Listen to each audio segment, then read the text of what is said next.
범일안의 인사이드 아웃 오늘 대가의 어깨입니다. 대신증권 FICC 리서치부 이경민 부장입니다. 부장님 안녕하세요. 네, 안녕하십니까. 네. 새해 들어 승진하셨어요. 네, 새해 복 많이 받으십시오. 새해 복 네, 많이 받으세요. 감사합니다. 축하드립니다. 네. 자, 대신증권에서 과연 또 올해는 시장을 어떻게 보는지 네. 연간 전망을 함께 오늘 살펴보겠습니다. 주제 보시죠. 오프로드를 지나 하이웨이로 진입. 코스피를 올해 상저하고 패턴으로 전망을 하셨는데요. 네. 승부처가 상반기가 될 것으로 예상을 해주셨습니다. 어떤 변수들로 움직일까요? 일단 말씀드리기 전에 제가 감기가 좀 심하게 걸려서 목이 네네. 잠겨가지고 좀 들으시더라도 좀 불편할 수 있는데 조금만 양해 부탁드리고요. 아유, 그래도 나와주셔서 네. 감사합니다. 당연히 나와야죠. 네. 올해 전망을 좀 긍정적으로 보는 이유는 경기 모멘텀, 통화정책 모멘텀 두 가지를 조합해봤을 때 상반기까지는 뭐 경기든 통화정책이든 불확실성이 남아있지만 하반기에는 경기 모멘텀도 살아나고 통화정책 모멘텀, 그러니까 금리 인하 사이클로 들어가면서 두 가지 모두 다 좋아지는 국면으로 들어갈 수 있다라는 말씀을 드리고 있는데 네. 다만 1분기는 공백기다. 금리 인하 가능성도 굉장히 낮고 그리고 경기도 미국도 경기도나 중국도 경기가 좀 부진할 것으로 예상이 되고 있어서 이 두 가지가 좀 좋아지는 국면으로 들어가면서 시장의 상승 추세는 좀 더 강해진다라는 말씀을 드리고 있는데요. 그 시점을 저희는 하반기로 보고 있고 1분기는 공백기, 2분기에 금리 인하를 언제 하는지에 따라서 추세 반전이 나올 수 있다라는 말씀을 드리고 있습니다. 그리고 이 과정에 있어서 상반기 중이 굉장히 중요한 승부처라고 말씀드렸던 이유는 경기 둔화 폭, 그러니까 미국 경기 둔화 폭과 강도, 그리고 미국 금리 인하 시점, 3월 FMC에서 할지 6월 FMC에서 할지에 따라서 턴어라운드 추세 반전 시점이 상반기 중에 3월이든 6월이든 결정되지 않을까라는 예상을 하고 있습니다. 근데 이게 지금 3월 FMC에서 기준금리 인하를 기대를 많이 했었는데 네. 고용도 그렇고 CPI도 그렇고 물 건너 간 것 같아요. 아직까지 몇 달 좀 더 남아있겠죠. 네. 그렇다 하더라도 지금 보면은 PC는 이미 2.6까지 떨어졌고요. 예. 코어 PC도 이제 3% 초반까지 내려와 있거든요. 네. 그렇게 본다면은 최근 12월 물가까지는 좀 아직까지 정체되는 모습들을 보여주고 CPI는 반등하는 모습을 보여줬지만 여기서 물가가 반등하지 않는 한 3월이든 6월이든 금리 인하 가능성이 열려있다라고 생각하고 있고요. 만약에 3월 FMC에서 금리 인하를 하지 않는다 하더라도 네. 금리 인하에 대한 시그널을 좀 더 명확하게 준다면 저는 뭐 시장 분위기가 더 나빠지진 않을 거다라는 말씀을 계속적으로 드리고 있습니다. 네. 뭐 어느 쪽이 더 가능성이 높다 아직 이쪽은 예상은 없으신가요? 3월일지 6월일지? 현재로서는 저희 전망도 그렇고 가능성은 6월 달부터 시작할 가능성이 충분히 있다라고 생각하거든요. 네. 그런데 연준의 점도표는 3번 금리 인하를 시사했지만 분포도를 보면은 2번 금리 인하를 예상한 연준 위원이 5명, 3번이 6명, 4번 이상도 5명이에요. 그러니까 연준 위원들 사이에서도 2번이냐, 3번이냐, 4번이냐에 대해서 갑론을 박이 있다라는 거죠. 만약에 여기서 물가가 좀 더 안정이 되고 경기 둔화가 좀 더 뚜렷해지게 된다면 3번보다는 4번 가능성도 열릴 수 있기 때문에 저는 6, 9, 12 금리 인하 가능성을 금리 인하 확률이 높지만 3월 FMC에서 금리 인하 가능성 충분히 있다라는 정도로 말씀드리고 있습니다. 네.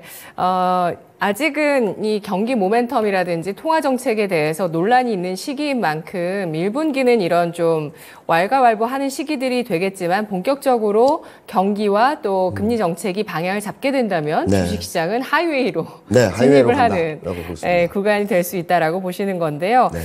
올해 미국 물가가 네. 2분기에 2%대에 진입할 것으로 예상을 하셨는데 물가 리스크 남은 건 없을지 궁금하고요. 금리 인하 시기에 대해서도 코멘트해 주시죠.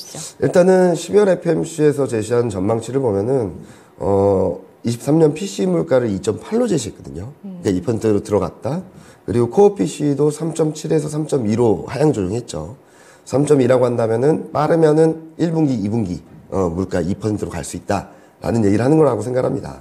그리고 블룸버그 컨센서스 기준으로 보면은 2분기 중에 코어 PC도 2.7, 2%로 진입한다는 전망이 들어와 있어서 네. 저희는 2%대 진입 가능성이 2분기에 열릴 수 있다라는 말씀을 드리고 있고요.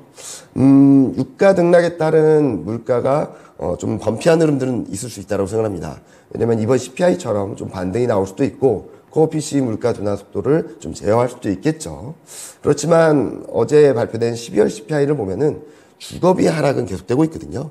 그래서 CPI는 반등했지만 코어 PC는 둔화되는 모습을 이어갔던 거죠. 이런 것들을 본다면은 뭐 물가 리스크를 높이는 부분들은 좀 제한적이라고 보고 있고, 오히려 주거비 하락 속도가 문제지 다른 부분들이 큰 영향을 주지 않을 거다라는 생각을 하고 있습니다. 앞서 말씀드렸듯이 금리 인하 가능성은 6월부터 될 것이다라는 것을 저희 하우스뷰로 제시드리고 있고, 그 가능성이 훨씬 높다라고 말씀드리고 있지만, 물가 수준이나 경기 상황 그리고 금융시장 상황에 따라서 3월 달도 가능성은 열려있다 정도로 평가를 하고 있고요. 무슨 말씀을 드리냐면, 만약에 1분기 중에 1, 2, 3월 중에 코어 PC가 2%로 들어간다, 네. 또는 경기 둔화 속도가 좀 빨라진다 라고 했을 때는 3월 금리 인하 가능성이 부각되면서 시장은 좀 빠르게 안정을 찾아가지 않을까라는 생각을 하고 있습니다. 네, 유가 같은 경우도 지금 뭐 중동전 확전 우려감 여러 가지 얘기들이 있긴 합니다만 70달러 선 초반에 딱 붙어 있는 상황이에요. 그리고 뭐 주거비 하락세가 나오고 있기 때문에 이런 부분들은 오히려 또 물가에 보탬이 될 수 있는 그런 요소가 될 수 있습니다. 그래서 상방보다는 그래도 하방 쪽에 요인들이 더 많다고 보고 계시고요. 그래서 2분기 중 혹은 1분기 중에라도 코어 PC가 2%대로 도달을 하거나 아니면 경기가 더 위축되는 움직임이 보인다면 금리 인하를 앞당길 수 있겠다라고 보시는데요. 글로벌 경기와 교역도 살펴보겠습니다. 우리는 또 여기에 더 밀접하지 않을까 싶습니다. 올해 경기 모멘텀상 가장 눈에 띄는 국가가 어느 쪽이신지, 또 미국과 중국의 경기 어떻게 움직일 거라고 보실까요? 모멘텀상 가장 눈에 띄는 국가는 일단은 뭐 별로 안 보인다라는 게 현실인 것 같고요. 네. 왜냐면은 지금 현재 시점에서 미국 경기 둔화는 불가피하다. 중국도 1분기 경기가 GDP 성장률이 4.2밖에 안 되는 상황이고, 유럽도 제대로 된 회복을 못하는 상황인데, 하반기 가면 좀 여러 가지 스토리가 달라질 수 있다고 생각합니다. 일단은 미국 경기는 바닥을 잡고 턴할 수 있다고 보고 있고요. 중국도 경기 부양 정책들의 효과로 인해서 4%대 후반 성장을 보여줄 수 있다고 보고 있고, 그리고 유럽도 이제 하반기부터는 1%대 성장을 한다는 전망이 들어와 있거든요. 제가 앞서서 말씀드렸던 경기 모멘텀이 좋아진다라는 게 상반기는 불확실성이 클 수밖에 없지만 하반기로 가면 갈수록 성장에 대한 동력이 좀 더 세질 수 있다라는 말씀을 드리고 있고요. 여기서 중요하게 보는 것은 중국입니다. 중국은 모멘텀이 둔화될 수밖에 없지만 작년 7월부터 엄청난 경기 부양 정책들을 내놨고요. 그리고 10월부터는 재정 정책 드라이브를 걸었죠. 이런 것들을 감안해서 본다면 올해 하반기, 24년 하반기에는 중국 경기가 지금보다는 조금 더 나은 그림들을 보여주게 됐을 때 전반적인 흐름들을 좀 더 우호적으로 만들어주지 않을까라는 말씀을 드리고 있습니다. 따라서 상반기 중에는 불확실성이 너무 커 보이지만 하반기에는 주요국들의 경기 회복이 나타나면서 또는 개선 국면으로 진입하면서 시장에는 충분히 상승 동력이 될 수 있다라는 말씀을 드리고 있습니다. 네, 어제 우리나라 1월 10일까지 수출 지표가 나왔는데 증가세를 이어갔습니다. 그래서 월간 기준 수출이 넉 달 연속 증가할 가능성 일단 보이고 있는 상황이고요. 여기에 대중 수출이 늘었습니다. 20개월 만에 처음으로. 네, 맞습니다. 10%대 증가를 보이게 되면서 이건 역시도 중국 경기의 어떤 바닥 시그널이라고 봐야 될까요? 뭐 일단은 뭐 기저효과 때문이 아닌가라는 생각은 하고 있습니다. 기저효과요. 작년 12월, 1월 달에 워낙 경기가 부진했고 중국이 그동안 셧다운을 했었던 상황이라서 기저효과가 유입된 영향이라고 보고 있는데, 그럼에도 불구하고 그동안 중국 경기 회복세가 굉장히 더뎠는데, 중국 수출 개선세가 더뎠는데 조금은 살아났다 정도로 볼 수 있겠고요. 이보다 더 중요한 거는 반도체겠죠. 반도체 쪽에서의 성장성, 그리고 회복 속도가 좀 빨라지고 있다는 점들이 좀 눈에 띄는 부분이 아니었나라는 생각을 하고 있습니다. 네, 연말 연초 정말 우리 증시가 힘을 받았던 이유는 금리 인하 기대감과 반도체 회복 가능성, AI 수요 증가로 인한 회복 가능성이었거든요. 반도체 사이클 보도록 하겠습니다. 무엇보다 지금 반도체 회복 속도가 중요한데 일단 4분기는 찬물이 끼얹어졌습니다. AI 모멘텀 받으면서 특히 반도체 업황 전망하시는 그 섹터 연구원 분들은 2025년, 2026년까지도 반도체가 호황을 이어갈 것이다 이런 전망을 하고 계시거든요. 부장님 어떻게 보실까요? 뭐 25년, 26년까지는 잘 모르겠는데요. 일단은 24년에는 턴어라운드 하는 과정에서 속도가 좀 빨라질 수 있다. 개선 속도가 좀 빨라질 수 있다라고 생각하고 있고요. 그렇게 길게 보시는 분들은 계속적으로 의미 있게 바라보는 것들이 기존 제품에 탑재되는 반도체 용량이 계속적으로 증가합니다. 예를 들어서 저희가 핸드폰을 샀을 때 옛날에는 뭐 64기가, 뭐 32기가 그랬는데 지금은 1테라까지 나오고 있거든요. 일단은 하나에 들어가는 부품들이 많아지고 있고 용량이 늘어나고 있다. 그리고 AI 모멘텀이라고 해서 아직까지 뭐가 좋다라고 뭐 뜬구름 잡는 것 같은 느낌이 들 수도 있겠지만 새로운 기술 그리고 신제품 출시 등 수요 확대에 대한 기대감들이 계속적으로 들어올 수 있거든요. 그래서 저는 24년부터 호황 국면으로 진입할 수 있다고 보고 있고 네. 25년까지 이어질지는 좀 봐야 되긴 하겠지만 주가 측면에서는 25년, 26년까지 이어질 수 있다는 기대감들이 24년에 좀 상승에 더 힘을 실어줄 수 있다라고 생각을 하고 있고요. 그래서 저는 많이 비유하는 게 2016년이 2023년 같고 2017년이 2024년 같다. 그때가 2017년에 무슨 일이 있었냐면 2016년에도 반도체판이 너무 안 좋아서 감산을 했었거든요. 그리고 감산으로 인한 턴어라운드가 나오다가 2017년에는 서버, 데이터 센터, 채굴 수요가 들어오면서 반도체가 엄청난 성장을 했습니다. 그때 2017년 초만 하더라도 턴어라운드야 했던 게 상승 사이클이야, 빅 사이클이야. 그런 기대감들이 계속적으로 커지면서 주가가 폭등을 했던 구간인데 그때 같은 흐름들이 한번 재현되지 않을까라는 기대를 하고 있습니다. 네.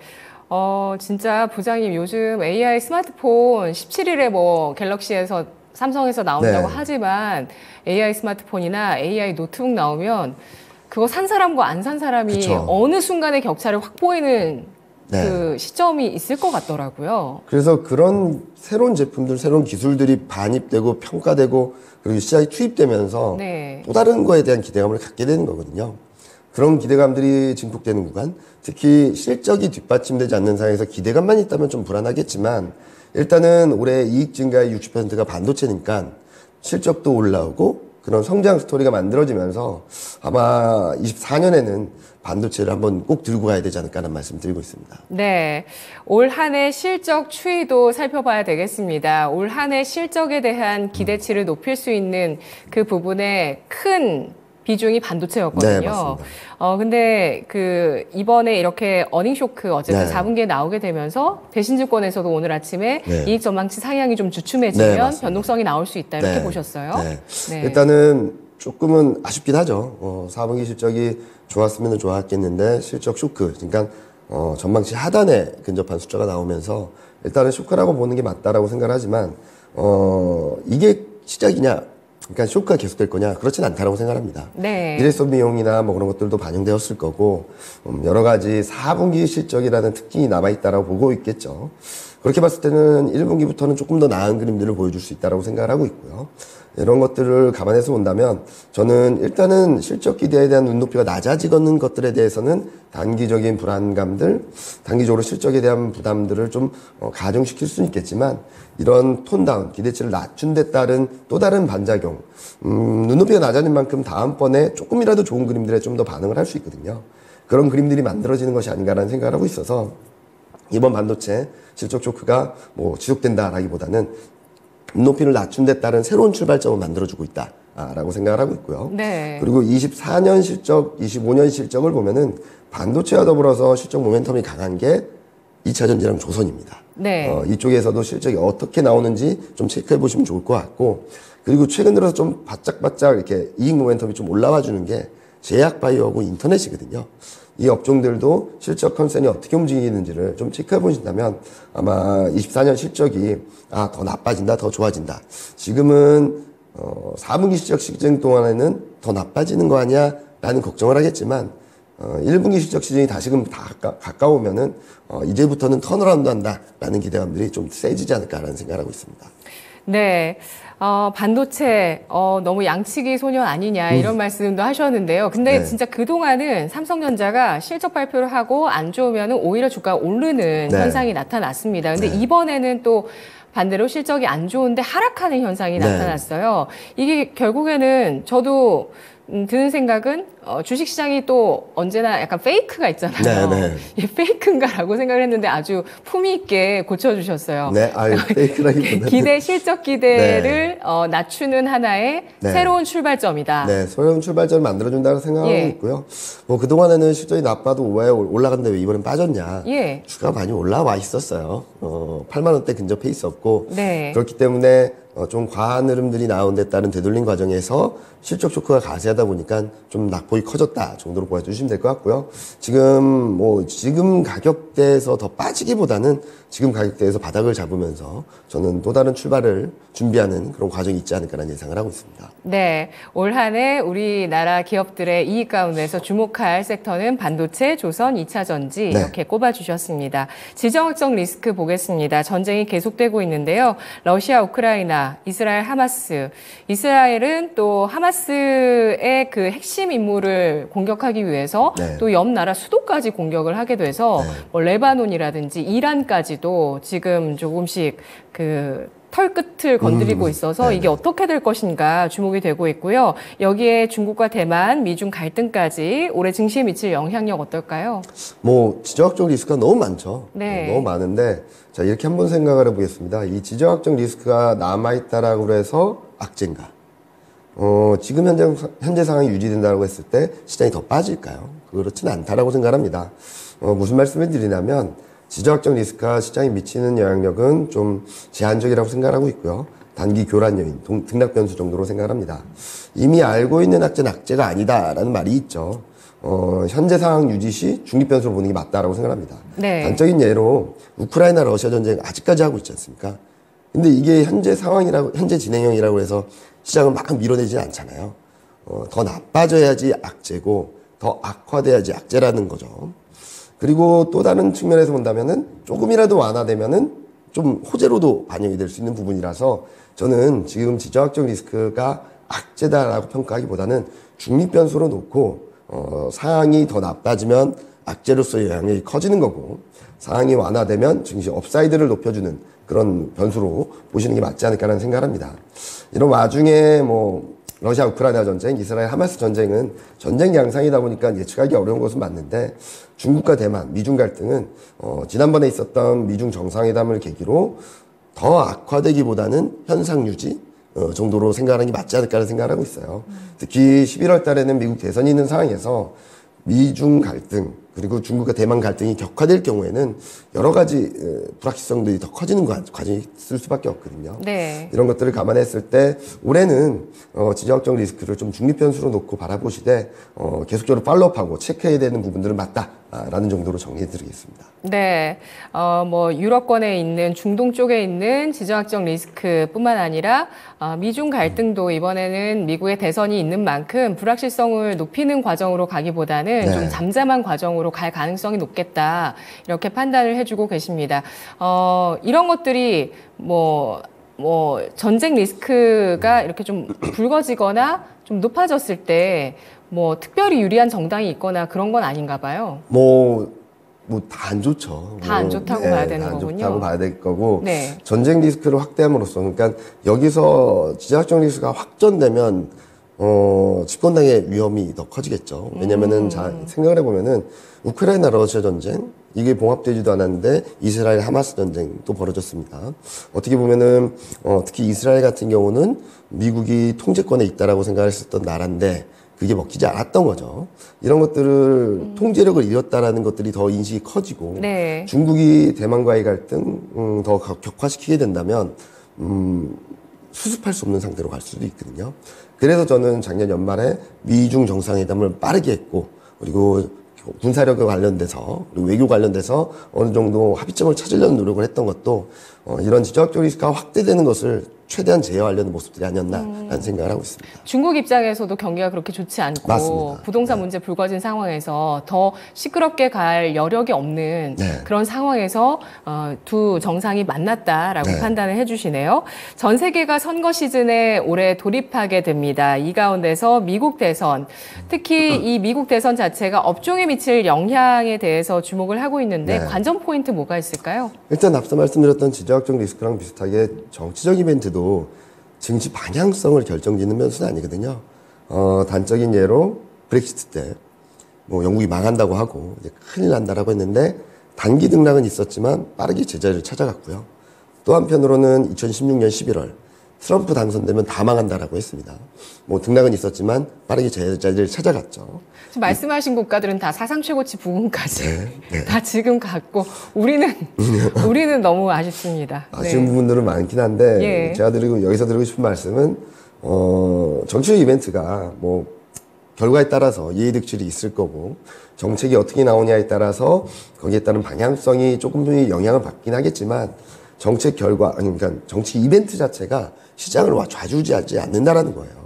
그래서 대선 레이스 과정이나 결과에 따른 이해득실은 존재하고 그 과정에서 2차 전지라든지 전기차 등 뭐 신재생 에너지 관련해서는 트럼프 노이즈는 들어올 수 있습니다.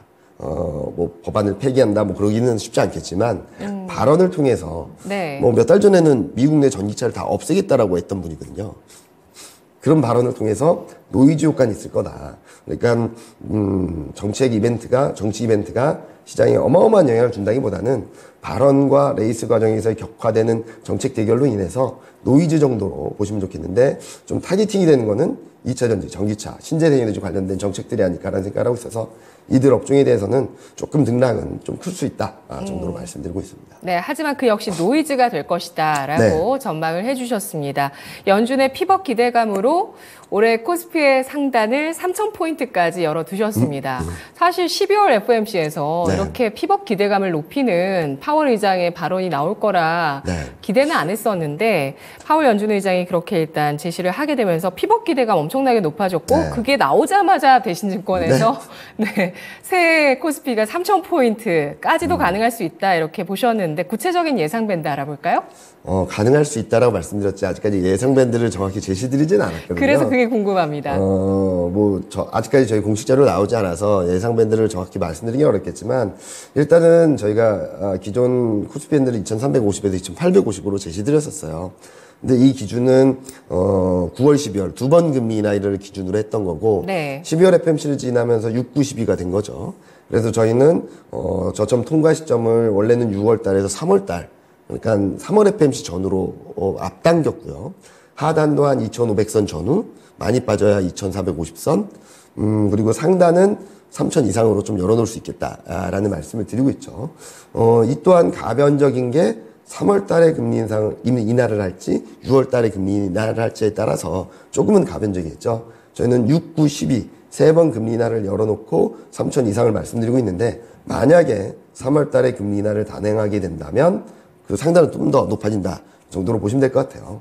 그래서 정확한 밴드를 말씀드리기는 어렵겠고 뭐 다음번에 왔을 때는 말씀드릴 수 있겠지만 오늘은 일단은 3,000선 이상까지 열어놓자. 근데 상단은 3월 FMC에서 금리 인하를 할지 아니면 동결을 할지에 따라서 동결을 할 경우에는 3,000선 초반 인하를 단행할 경우에는 3,100 이상으로 좀 열어놓을 수도 있다라고 말씀드리겠습니다. 알겠습니다. 윤곽을 그래도 뚜렷하게 제시를 해주셨습니다. 현재 예상치 밴드로는 2,450에서 2,350에서 2,850으로 제시를 해주셨지만 금리 인하 횟수를 두 차례로 감안한 수치라고 합니다. 그래서 3월 FOMC 동결과 또 인하 여부에 따라서 지수의 상단을 더 크게 열어놓을 가능성도 언급해 주셨습니다. 연간 투자 전략 세워보겠습니다. 올해 주식시장 투자 전략 어떻게 세우는 게 좋을까요? 어떤 업종과 종목에 관심을 둬야 할지 짚어주시죠. 일단은 1분기 조정은 비중 확대 기회라고 생각합니다. 앞서 말씀드렸듯이 통화정책 모멘텀, 경기 모멘텀이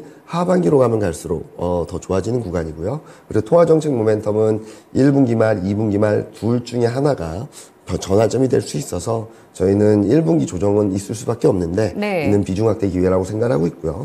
지수 밴드로 말씀드리면 2,500 초반부터는 밀릴 때마다 담아가자. 좀 매집한다라는 생각을 가져가시면 좋을 것 같습니다. 저희가 가장 선호하는 업종은 이익 모멘텀과 성장 스토리가 좀 맞물리고 있는 반도체, 조선, 인터넷 요 세 업종이고요.